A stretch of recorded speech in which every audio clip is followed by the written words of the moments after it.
شکر ہے بہت لوگوں نے تعزیت کی، لیکن اس موقع پر کچھ لوگوں نے بہت منفی کردار ادا کیا۔ میں ایک جوان بیٹے کی میت اٹھا رہا ہوں اور اس کو قبر میں اتار رہا ہوں، اور سوشل میڈیا پہ کیا کیا میرے ملک کے انسانیت ہی بھول گیا ہے، اسلام کو پتہ نہیں کیا بنا دیا ہے۔ اسلام تو آتا ہے جب نبی کی زندگی سامنے ہوتی ہے، تو کوئی خوابوں پہ تبصرے کر رہا ہے اور کوئی میرے اوپر تنقید کر رہا ہے، کوئی میرے بیٹے کو کہہ رہا ہے مولوی کے بیٹے نے خودکشی کر لی، تو بتاؤ میرے اوپر کیا گزری ہوگی اس سے۔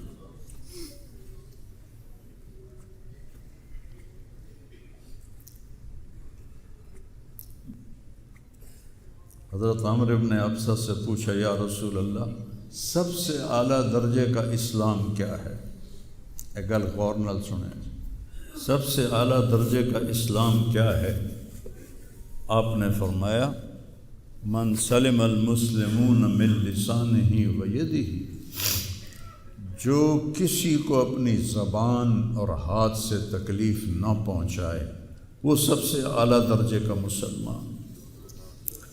اب یہاں حال یہ ہے کہ دنیا دار ہوں، دین دار ہوں، علماء ہوں، ان کی زبانوں سے الفاظ نہیں نکلتے، ان کی زبانوں سے آگ نکلتی ہے، ان کی زبانیں آگ برساتی ہیں۔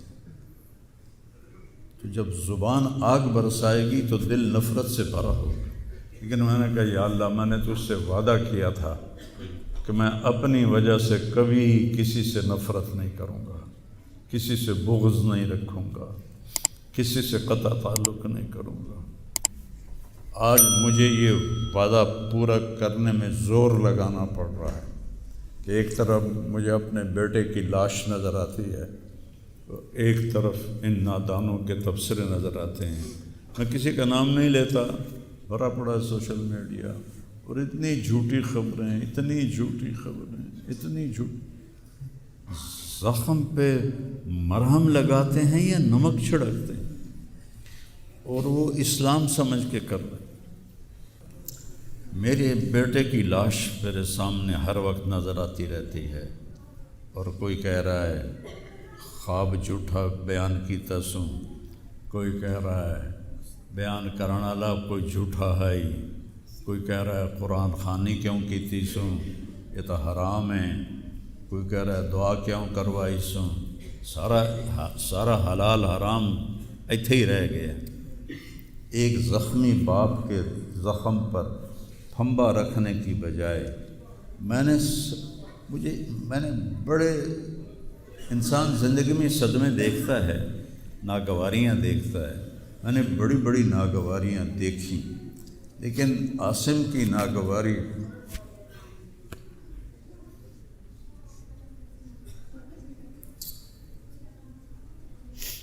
عاصم لا انساک ما ذر شارق وما ناہ عمر الحمام المطوقہ، عاصم قلبی کل یوم ولیلۃ الیک بما تخفی النفوس معلقہ۔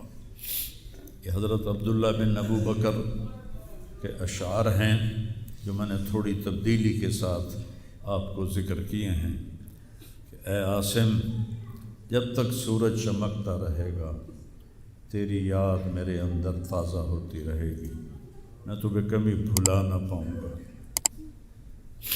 اے عاصم، دن ہو یا رات ہو، تیری یادوں سے میرا بسیرا ہو رہا ہے، میرا دل تجھ میں دن میں بھی اٹکا ہوا ہے، رات کو بھی اٹکا ہوا ہے۔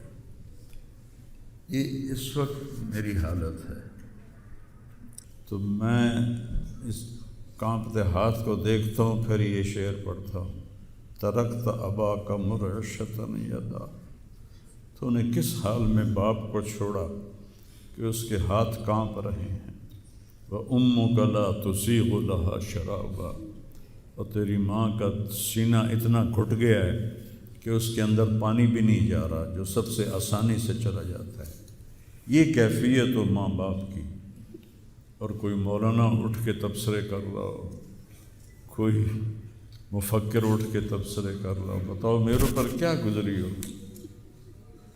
اس لیے میرے نبی نے فرمایا کہ زبان کو روکنا ساری شریعت کا خلاصہ ہے۔ دین بیان کرتے ہوئے جن کی زبانیں زہر بن جائیں اور شعلے برسائیں، ان کو بھگتنا پڑے گا آخرت میں۔ میں نے اپنا حصہ معاف کر دیا، میں کہ یا اللہ میں نہیں چاہتا میری توبہ کہ میری وجہ سے تیرے محبوب کے کسی امتی پر کوئی تکلیف آئے، میں نے سب معاف کر دیا۔ لیکن اللہ کا نظام تو چلتا ہے پھر، اور صرف لائک لینے کے لیے جھوٹی خبریں، چند پیسے اکٹھے کرنے کے لیے۔ وہ یہ نہیں جانتے کہ ایک باپ کا زخمی جگر اور کتنے زخم گہرے ہو جائیں گے تمہارے چند پیسوں کے لالچ، اور کرنے کو کوئی باتیں ہیں نہیں۔ اور جو اس قسم کی واہیات بولتا ہے اس کو لوگ سنتے بہت، کوئی مثبت بات کرتا ہے تو اس کو سنتا کوئی نہیں۔ میں نے اپنا دکھ آپ کے ساتھ شیئر کیا ہے، اور آپ کو نصیحت کرتا ہوں اپنی زبان کی حفاظت کریں۔ میرے نبی نے کبھی ممبر پہ کھڑے ہو کر کسی کو برا بھلا نہیں کہا، عبداللہ بن ابی کو بھی برا بھلا نہیں کہا، مجلس میں بیٹھ کر کسی کو برا نہیں کہا، اور تو یہ کرتا ہے، مرتے دم تک آپ نے یہ کسی کو نہیں کہا۔ کسی کی کمی بھی دیکھی تو نظریں جھکا لی، اس کی کمی کو اچھالا نہیں۔ ہمارے ہاں، ہمارے خطیبوں کے ہاں یہ دین بن چکا ہے کہ ان کے سامنے میرے نبی کی سیرت نہیں ہے، تو میں آپ کے سامنے ہاتھ جوڑتا ہوں، ویسے بھی کسی کو اپنی زبان سے دکھ نہ دیا کرو۔ چہ جائے کہ ایک جوان بیٹے کی موت کا غم لیے ایک زندہ لاش پھر رہی ہو، اور اس کو پتھر مارے جائیں، اور اس پر اپنے غصے کو نکالا جائے۔ بڑے دکھ کی بات ہے بھائی، بڑے درد کی بات۔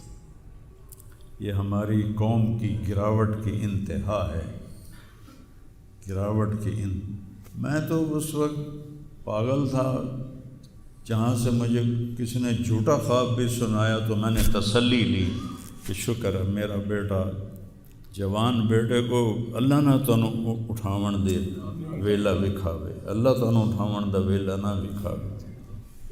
یہ تو جو تار سے نکلی ہے وہ تم سب نے سنی ہے، جو ساز پہ بیت گزری ہے وہ کس دل کو پتہ ہے۔ یہ تو وہی جانتا ہے جس پہ یہ صدمہ گزرتا ہے، وہی جانتا ہے جس کا جگر ٹوٹے ٹوٹے ہوتا ہے۔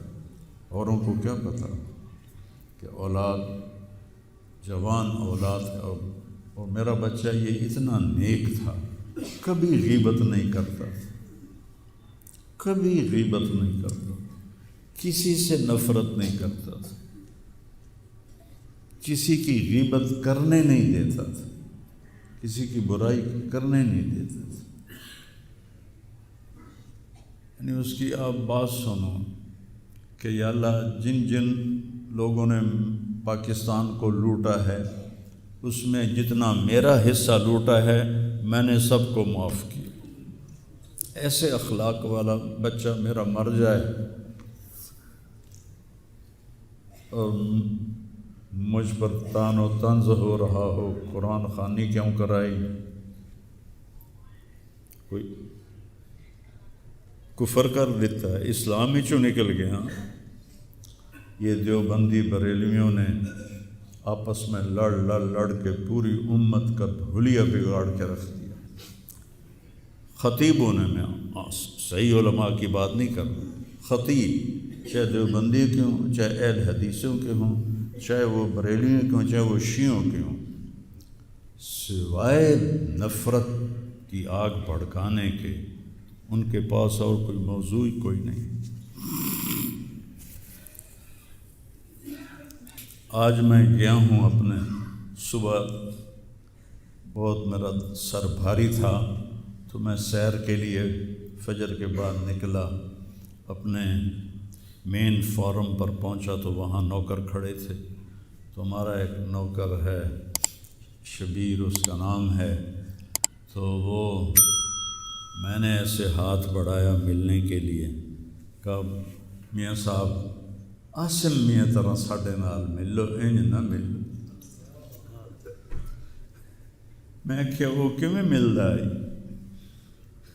ہمارے ہاں زمینداروں میں نوکر اور زمینداروں کا آپس میں بڑا فاصلہ ہوتا ہے، وہ جب ہمیں ملتے ہیں تو یوں جھک کے ملتے ہیں یا گوڈے پکڑتے ہیں اور اپنے آپ کو پیچھے ہٹا کے کھڑے ہوتے ہیں۔ تو وہ شبو نے کہا جی ہم میاں صاحب سے ملتے تھے ایسے ہی جی میں ساڑھے نال مل دیں، تو وہ کہتے یار تم لوگوں کو تو ملنے کا طریقہ ہی نہیں آتا، ہاتھ کھولو۔ ان کے ہاتھ کھلوا کے ان کو جپھا ڈالتا تھا اور ان کے کپڑوں پہ مٹی لگی ہوتی تھی۔ ایسا میرا بیٹا گیا۔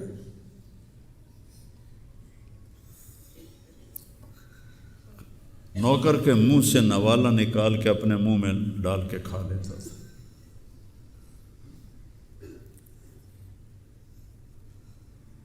کبھی اس کی جیب میں پیسے نہیں ہوتے تھے، جو بھی دیتے وہ ادھر دے دیا، ادھر دے دیا، ادھر دے دیا، ادھر دے دیا۔ نئی گاڑی میں کوئی غریب آدمی کو بٹھاتا نہیں ہے، وہ نئی فارچون میں وہ پاگل کو بٹھاتا تھا۔ یہ بھی مذاق بنا دیا لوگ۔ ہائے ہائے ہڑے ہو دل ہی تو ہے نہ سنگ و خشت، درد سے بھرنا آئے کیوں، اور تم مجھے اور رلا رہے ہو۔ اس کو بھی مذاق بنا دیا۔ وہ ابھی بھی زندہ ہمارے گاؤں میں جائیں ویکھنے جا کے ویکھ لو۔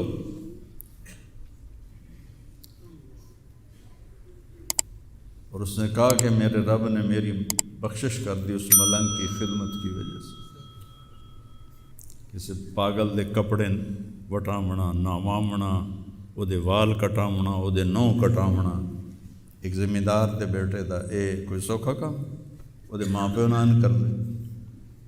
اتنا غریبوں سے اس کو پیار تھا، اور سخاوت کوٹ کوٹ کے بھری تھی، اور نوکروں کو بھی بھائی کہہ کر بلاتا تھا۔ ہم لوگ بلاتے ہیں اوئے ایدے آ، ہمارے جو ہم نے اپنے والدین کو دیکھا، چاچے تائے بابے دیکھا، اوئے برا، کہتا بھائی ادھر آئیے۔ یہ جہ ہیرا بندے دا کھڑی جاوے تو دا کی حالس۔